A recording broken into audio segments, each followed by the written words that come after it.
গল্পটা যখন শুরু হয় আমরা আমাদের মেইন ক্যারেক্টার সোয়নকে দেখতে পাই। সোয়ন ঘুম থেকে জেগে উঠেই দেওয়ালে অনেকগুলো নোটস দেখতে পারে, যেখানে অনেক কিছু লেখা ছিল। সেখানে সে লিখেছিল যে একটা অ্যাক্সিডেন্টের পর থেকে আমার মেমোরি প্রবলেম শুরু হয়েছে, তাই আমি এখন সবার আগে আমার কম্পিউটারে থাকা নোটসগুলো পড়বো। এরকম আরো অনেক কিছু দেয়ালে লাগিয়ে রেখেছিল।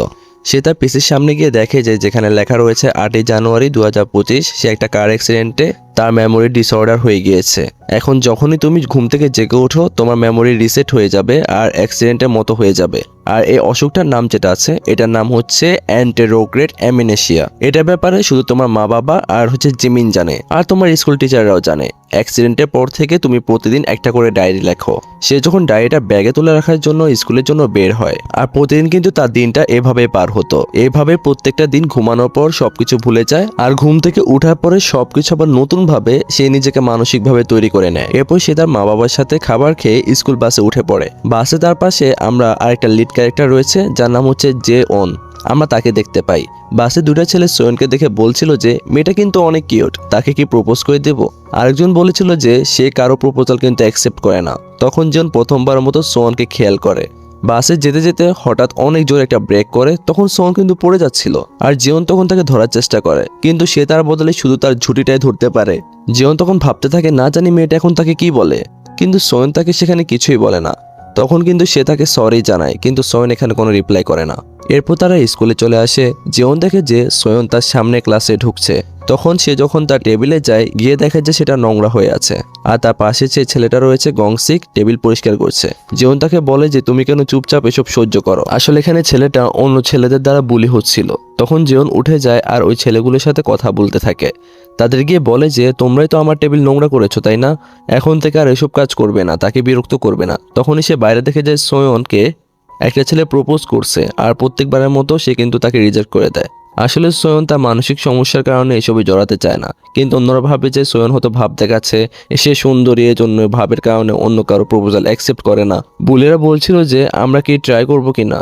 তখন একজন বলি তার নাম হচ্ছে তেহুন, সে জিওনকে বলে যে তুমি সোয়নকে গিয়ে প্রপোজ করো, যদি এটা করো তাহলে আমরা গংসিকে বিরক্ত করব না।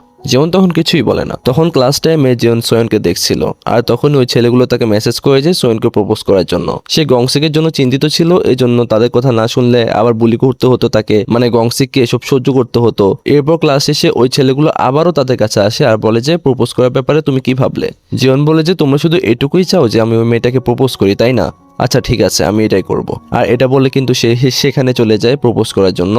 এরপর সোয়ন গিয়ে সে ডেটে যাওয়ার জন্য অফার করে, মানে সোয়নকে এটা জানায়। ছেলেরা তাদের দুজনে কিন্তু ভিডিও বানাতে থাকে, কিন্তু সবাইকে অবাক করে দিয়ে সোয়ন ইয়েস বলে স্কুল শেষে দেখা করব বলে জানায়। এটা শুনতে জিওন অবাক হয়ে যায়। আসলে তারও এক্সপেকটেশন ছিল না যে সোয়ন রাজি হবে, কারণ সোয়নের ক্যারেক্টার তোমরা তো বুঝতে পারছো যে সে কিসের মধ্য দিয়ে যাচ্ছে। তো সে কেন রাজি হয়েছে সেটা আমরা হয়তো একটু পরে জানতে পারবো। এসব ঘটনা দেখে সবাই অনেক অবাক হয়ে যায়। তারা বলতে থাকে যে ভাই এটা কি হয়েছে, আমরা চাইছিলাম কি আর হইল কি। পুরো স্কুলে সবার কাছে তার প্রপোজ করার এই ভিডিওটা চলে যায়। এরপর স্কুল শেষে সোয়ন তার কাছে চলে আসে আর বলে যে তোমার নাম কিম জিওন তাই না। সে বলে যে হ্যাঁ। সোয়ন তখন তার ফোনটা চাইতে থাকে। সে জিজ্ঞেস করে যে কেন। সোয়ন বলে যে আগে দাও। এরপর সে জিওনের ফোনটায় তার ফোন নাম্বারটা সেভ করে নেয়, মানে জিওনের ফোনে আর কি। আর নিজের ফোনে লেখে যে সেকেন্ড ইয়ারের কিম জিওন, সে আমার বয়ফ্রেন্ড, আর সে খুবই কম কথা বলে। জিওন বলে যে কে বয়ফ্রেন্ড, আমি। সোয়ন বলে যে হ্যাঁ কেন, তুমি না ডেটের জন্য ডেকেছিলে তাই না। জিওন তখন আমতা আমতা করতে থাকে, কিন্তু সে সত্যটা বলে দেয় যে আমার বন্ধুদের কিছু ছেলেরা বুলি করছিল, আর বুলিরা বলেছিল তোমাকে যদি প্রপোজ করি তাহলে তারা আমার বন্ধুকে আর বিরক্ত করবে না, আর এই জন্য আমি প্রপোজ করেছিলাম, আই এম সরি। সোয়ন এটা শুনে তো খুশি হয়ে যায় আর বলে যে তোমার বন্ধু তো অনেক লাকি, কিন্তু আমার ওসবের সমস্যা নেই।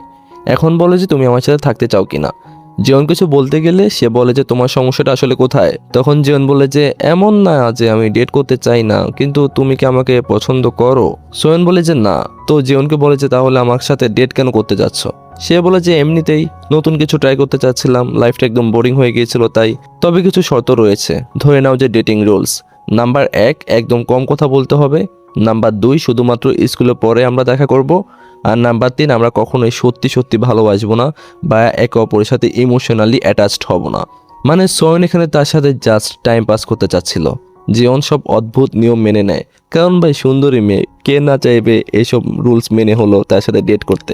আর এটা যদি আমার ব্যাপার হতো, আমার যদি 100টা শর্ত জুড়ে দিত, তারপরও ভাই আমি রাজি হয়ে যেতাম। আর তখন জিজ্ঞেস করে যে কিন্তু আমরা দেখা করব কখন আর কোথায়, এই বলে সে তার পিছু পিছু চলে আসে। এরপর তারা দুজন দুজনকে জানতে থাকে। সোয়ন তার কি কি ফেভারিট সবকিছু জেনে নেয়, আর এই সবকিছু সে তার ফোনের নোটবুকে লিখে রাখছিল।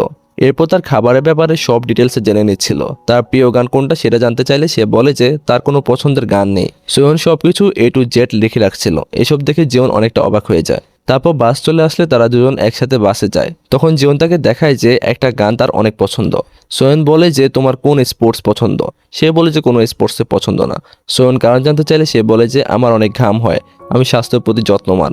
এটা শুনে সোয়ন হাসে আর সে লিখে রাখে এটাও। সে বলে যে তুমি অন্যান্য ছেলেদের থেকে অনেক আলাদা। জীবন বলে যে তুমিও আলাদা। সোয়ন বলে যে ঠিকই বলেছ, আমি কিন্তু একদম নর্মাল না। এখানে জীবন কিন্তু এখনো জানে না যে সোয়নের প্রবলেমটা কি, সেটা হয়তো সামনে জানবে। রাতে জীবনের বাবা কাছ থেকে ফিরে আসলে জীবন বলে যে সে রান্না করে রেখেছে। তার বাবা কিন্তু তার সাথেই থাকে। আসলে তার মা নেই। বিছানায় শুয়ে সে ভাবে যে সে সোয়নকে মেসেজ করবে কিনা, কিন্তু তার মনে পড়ে যে সোয়নের প্রথম শর্ত ছিল যে তারা কিন্তু বেশি কথা বলবে না, তাই সে মেসেজ দেয় না। পরদিন স্কুলে সবাই তাকে টিজ করছিল। আর আজকে সে ক্লাসে এসে দেখতে পায় যে তার টেবিলটা আজকে পরিষ্কার রয়েছে। গংসিকও হাসি মুখে ছিল, অর্থাৎ ছেলেগুলো আজকে গংসিককে বুলি করেনি। গংসিক তাকে একটা জুস দেয়। আর কোরিয়াতে যদি কেউ তোমাকে ড্রিঙ্কস দেয়, এটার মানে হলো সে তোমার সাথে ফ্রেন্ডশিপ করতে চায়। যাই হোক, এরপর লাঞ্চ টাইমে সে সোয়নকে দেখতে পায়, তাকে ডাকতে চায়, কিন্তু তখনই আবারও মনে পড়ে যে সোয়নের একটা দ্বিতীয় শর্ত রয়েছে, তারা শুধু স্কুলে পরে দেখা করবে, তাই সে তাকে ডাকে না। তখনই সোয়নের বেস্ট ফ্রেন্ড জিমিন জিওনের দিকে তাকিয়ে থাকে। এরপর জিমিন তার সাথে কথা বলতে আসে আর বলে যে সোয়নকে ডেট করো না। সে জানতে চায় যে কেন। জিমিন বলে যে তুমি তো তাকে পছন্দ করো না, তাই না? জিওন বলে যে তোমার এমনটা কেন মনে হচ্ছে। সে বলে যে এর আগে তো কখনো তুমি তার দিকে তাকিয়েও দেখোনি। কিন্তু জিওন বলে যে আমি এখন জানতে চাই যে সে কেমন। তখন জিওন তার ফোন নিয়ে নিজের নাম্বার দেয়। আর বুলিরা মনে করতে থাকে যে জিওন হয়তো তাদের দুজনের সাথে ডেট করছে, তাই তারা আবারও গংসিকে বিরক্ত করতে থাকে। তারা তার নোটবুক নিয়ে ছোড়াছড়ি করছিল। ঠিক তখনই সেখানে তাদের বুলিদের যে লিডার রয়েছে না, তেহুন, সে এসে সবাইকে বলেছে তাকে বিরক্ত করা বন্ধ করো, কারণ আমরা জিওনকে কথা দিয়েছিলাম। এরপর স্কুল শেষে তারা দুজন একটা গেমিং জোনে আসে। এখানে তারা দুজন একসাথে অনেক আনন্দ করে, গেম খেলে আর দুজন একসাথে খাবার খায়। তাই সে তার বাবার কাছে গিয়ে বসে আর জিজ্ঞেস করে সে কি মাকে এখনো মিস করে। তার বাবা বলে যে হ্যাঁ, তুমিও তাকে মিস করো, তাই না? জিওন বলে যে হ্যাঁ, কিন্তু আমি ধীরে ধীরে এটা মেনে নিতে শিখে গিয়েছি। আর আমি চাই আপনিও এটা মেনে নিন। আমি চাই আপনি আবারও ফটোগ্রাফি শুরু করুন, বাইরে যান, বন্ধুদের সাথে দেখা করুন। আমি চাই না আপনি সারাক্ষণ এভাবে কষ্ট পান। আমি চাই আপনি খুশি থাকুন। তার বাবা বলে যে তোমার মাকে মনে করা, তার স্মৃতি মনে করাটা আমার জন্য খারাপ কিছু না, বরং তার ব্যাপারে তো আমি যখন ভাবি তখন কিন্তু আমার খুব ভালো লাগে। জিওন বলে যে কিন্তু আপনি তো নিজেকে নিয়েও ভাবতে হবে, তাই না? তার বাবা হেসে বলে যে হ্যাঁ, ভাববো। পরদিন থেকে স্কুলে তেহুন সবসময় তার পিছু পিছু ডাকতে থাকে আর তার পিছু নিতে থাকে আর কি। জিওন সোয়নের কথা বলছিল না দেখে তেহুন তাকে বলে যে তোরা কি সত্যি ডেট করছিস? তাহলে তুই ওর থেকে পালিয়ে কেন বেড়াচ্ছিস? জিওন বলে যে আমরা স্কুলে কিন্তু দূরে থাকি, আর তুই এসব জেনে কি করবি রে? তারা অনেক বেশি সময় কাটাতে থাকে। এভাবে দুজনের মধ্যে প্রত্যেকটা দিন কাটে। আর প্রতি রাতে সোয়ন এসব কিছু কম্পিউটারে লিখে রাখতো নোট হিসাবে। এরপর স্কুল শেষে সোয়ন আর জিওন একটা জায়গায় পার্টি করতে আসে। এখানে জিওন তার জন্য গান গায় আর সব কিছু সে ভিডিও করে রাখছিল। এরপর ওই বুলি গ্যাংয়ের সবাই তাদের লিডার তেহুনকে ধরে পিটাতে শুরু করে। এটা তখন জিওন দেখতে পারে, তবে সে কিছু বলে না। এবার বুঝুক যে বুলি হলে কেমন লাগে। কিন্তু একটু পরে সে তাদের দিকে জুস ছুটতে থাকে। সবাই তাকে মারতে চায় আর তখনই সোয়ন চিৎকার করে টিচারকে ডাকতে থাকে। জিমিন সবকিছু ভিডিও করছিল, এটা দেখে সবাই পালিয়ে যায়। জিমিন রেকর্ড করছে দেখে তেহুন তো খুশি হয়ে যায়। এভাবে তারা তেহুনকে হেল্প করে। এরপর জিওন তাকে ফার্স্ট অ্যাড দেয়। আর ওই সময় তেহুন জিমিনকে চোখ মারতে থাকে। আসলে সে জিমিনকে পছন্দ করত। জিওন তাকে মুখ ঘোরাতে বললো, সে বারবার জিমিনকে দেখছিল, যা দেখে বাকিরা অবাক হয়। সে বলে যে তুমি প্রথমে আমাকে সাহায্য করলে না কেন? সে বলে কারণ আমি ফাইট করতে জানি না। সোয়েন বলে যে তাহলে তুমি পরে পালাতেও পারতে সেখান থেকে। ও, তোমার তো আবার ঘামের সমস্যা রয়েছে। জিমিন তেহুনকে বলে যে তারা যদি তোমাকে আবারও বিরক্ত করে তাহলে আমাকে বলবে, আমার কাছে ওদের ভিডিও রয়েছে। এটা শুনে তো সে আরো খুশি হয়ে যায়। এরপর রাতে জিওনের বাবা আর সে তার মায়ের জন্য প্রার্থনা করে আর কি। আর আজকে তো তার মায়ের মৃত্যুবার্ষিকী, আর বাবা অনেক রাত পর্যন্ত জেগেছিল। তখন তেহুন বলে যে আচ্ছা, আমি বুঝে ফেলেছি এটা তোর প্রথম প্রেম, তাই তোকে আমাকে এই সবকিছু শেখাতে হবে। এরপর তাকে টিচ করতে থাকে যে তুই যদি তার সাথে কথাই না বলিস তাহলে কিস করবি কিভাবে। আর তাদের এই কাণ্ড দেখে তো সবাই হাসতে থাকে। তেহুন বলে যে এবার তুই তাকে কিস করবি কিন্তু। এরপর জিওন আর সোয়ন লাইব্রেরিতে বসেছিল। সোয়ন স্কেচ বুকে জিওনের স্কেচ করছিল, আর লাইব্রেরিতে তো কথা বলা যাবে না, তাই সোয়ন খাতায় লিখে লিখে জিওনের সাথে কথা বলতে থাকে। জিওন এবার তাকে উইকেন্ডে ডেটে নিয়ে যাওয়ার অফার করে। এরপর ওই দিন তারা সকালবেলায় ঘুরতে চলে আসে। তারা সমুদ্রের কিনারায় বসে, শান্ত পরিবেশ। জিওন তার জন্য খাবার বানিয়ে নিয়ে এসেছিল। সোয়ন খুশি হয়ে জিজ্ঞেস করে যে তোমাকে কি মা রান্না করতে শিখিয়েছে? জিওন বলে যে না, আমি একাই শিখেছি, আমার মা 5 বছর আগে মারা গিয়েছে। সোয়ন তো খাবার খেয়ে জিওনের অনেক প্রশংসা করে। তারা দুজন বসে এখানে অনেকটা সময় কাটায়। সোয়ন তখন বলে যে কি অদ্ভুত তাই না? এরপর রাতে যখন বাসে করে বাড়ি ফিরছিল, সোয়ন তার কাঁধে মাথা রেখে ঘুমিয়ে যায়। কিন্তু ঘুম থেকে জেগে সে আর জিওনকে চিনতে পারে না। জিজ্ঞেস করে যে তুমি কে? জিওন তো অবাক হয়ে যায়। সে বাস থেকে দ্রুত নেমে পড়লে জিওন তাকে ডাকতে থাকে, তোমার কি হয়েছে? সোয়ন বলে যে আমাকে একদম টাচ করবে না, আমি এখন কোথায় আছি আমি কিছুই বুঝতে পারছি না। জিওন এইসব দেখে একদম অবাক হয়ে যায়। সে বলে যে তোমার কি মনে নেই আমরা যে আজকে ডেটে গিয়েছিলাম? আমি জিওন। সোয়ন বলে যে আমি তোমাকে চিনি না, আমার কিছু মনে নেই। আমরা একে অপরের কাছে পরিচিত হয়েছি খুব কম সময় হয়েছে, কিন্তু মনে হয় যে দুজন দুজনকে কত আগে থেকেই না চিনি। তখন আরেকটা বাস আসলে সে দৌড়ে বাসে চলে যায়। জিওন বুঝতে পারে যে সোয়নের কোনো সমস্যা রয়েছে। সে বাসের পিছনে দৌড়াতে থাকে, কিন্তু কোনো কারণে সে দৌড়াতে পারছিল না, তার বুক অনেক ব্যথা করছিল। বাসটা চলে যায় আর সোয়ন বাসের মধ্যে জিমিনকে কল করে। জিমিন তাকে জিজ্ঞেস করে যে তার ডেট কেমন গেল। সে অনেক কান্না করতে থাকে। এরপর তার ফোনের মধ্যে জিওনের ব্যাপারে সবকিছু লেখা দেখতে পেয়ে কান্না করছিল। তখন প্রথম দিনের ব্যাপারে সে লিখেছিল যে 2025 জানুয়ারি 2 তারিখে একটা সুন্দরের মতো ছেলে আমার সামনে এসে হঠাৎ করে আমাকে ডেটের জন্য অফার করে, আর আমি তখনই সিদ্ধান্ত নিই আমি তার সাথে ডেট করব। সে ওখানে সে 3টা রুলের ব্যাপারে রেখেছিল, আর এত লেখা দেখে সে বুঝতে পারে যে সে ছেলেটাকে চিনতে পারেনি। সে তার জীবনে অনেক গুরুত্বপূর্ণ মানুষ, কিন্তু তাই সে প্রচন্ড কান্না করছিল। এরপর জিওন বাড়ির দিকে যাচ্ছিল, আর তখনই সামনে সোয়নকে দেখতে পায়। সোয়ন তাকে জিজ্ঞেস করে তুমি কিম জিওন তাই না?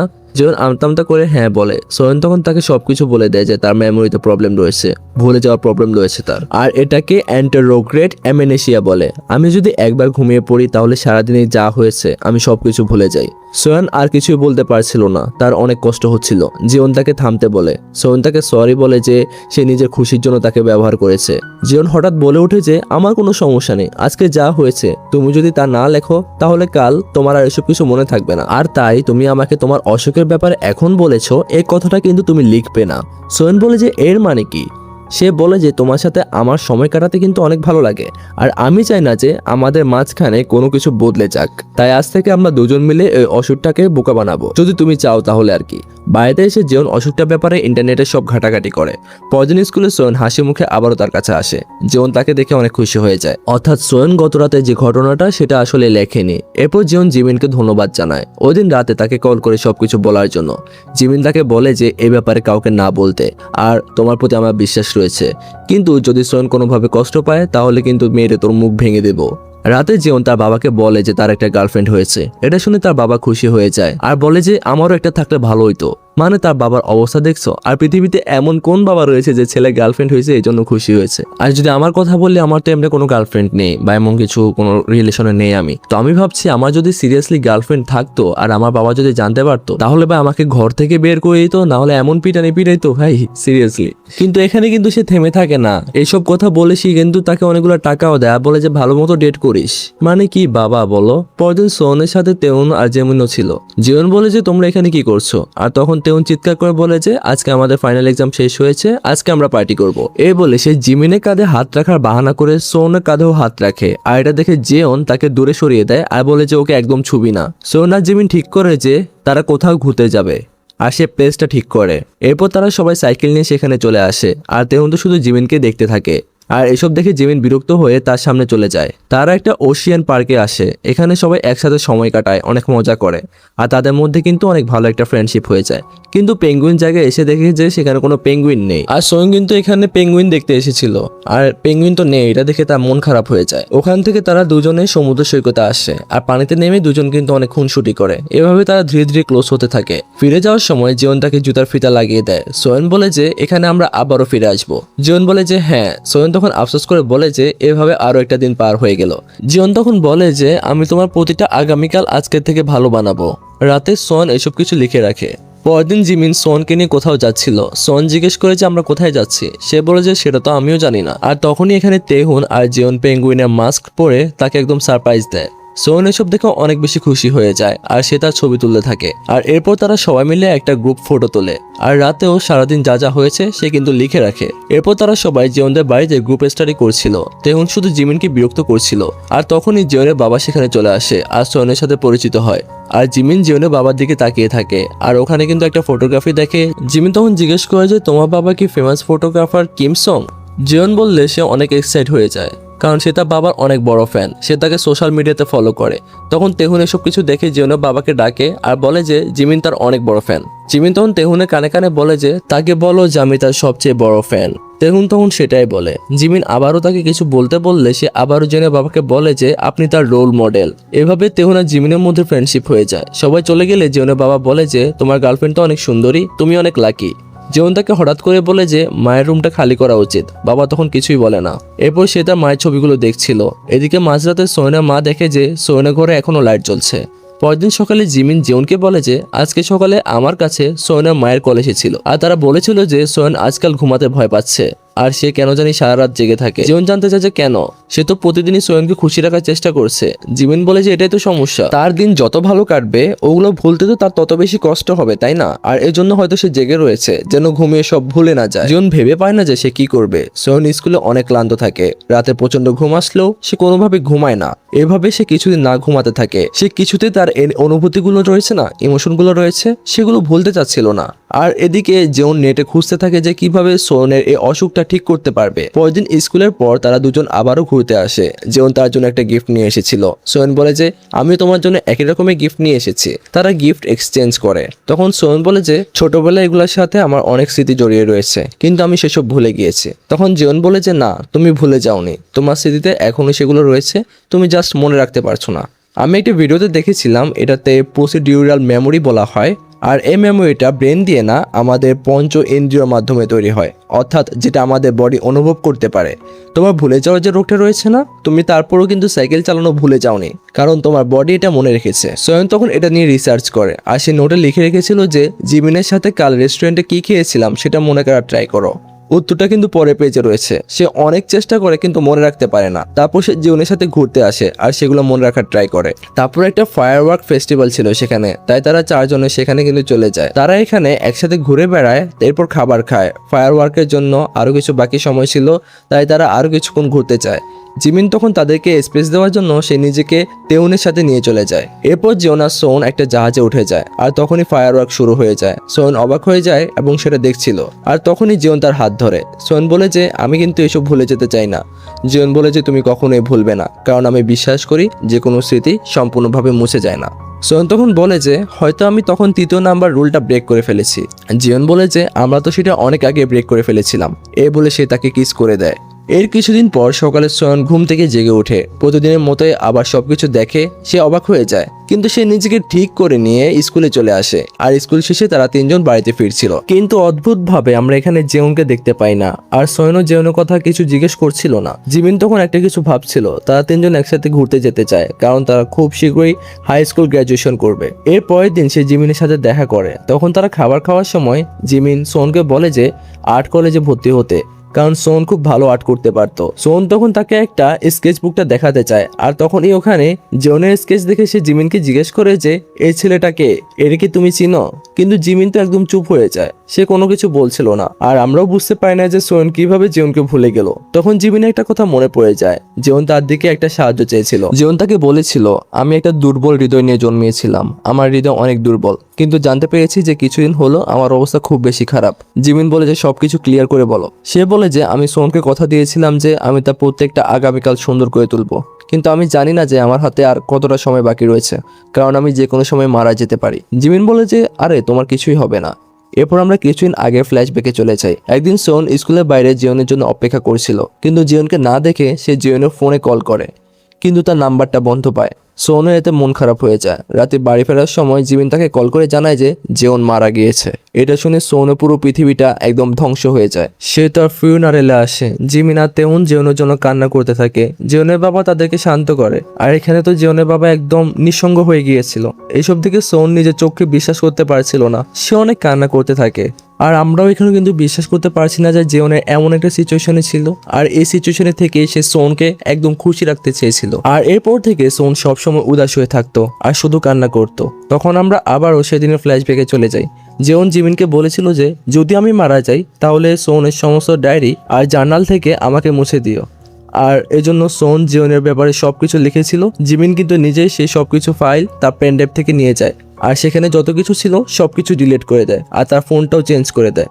আর জিওনের দেওয়া সমস্ত গিফট আর জিওনের সব স্কেচগুলো রয়েছে না, সেগুলো নিয়ে চলে যায়। আর এভাবেই কিন্তু সোন জিওনকে ভুলে যায়। কিন্তু সোনের হৃদয়ে কিছু একটা শূন্যতা ছিল।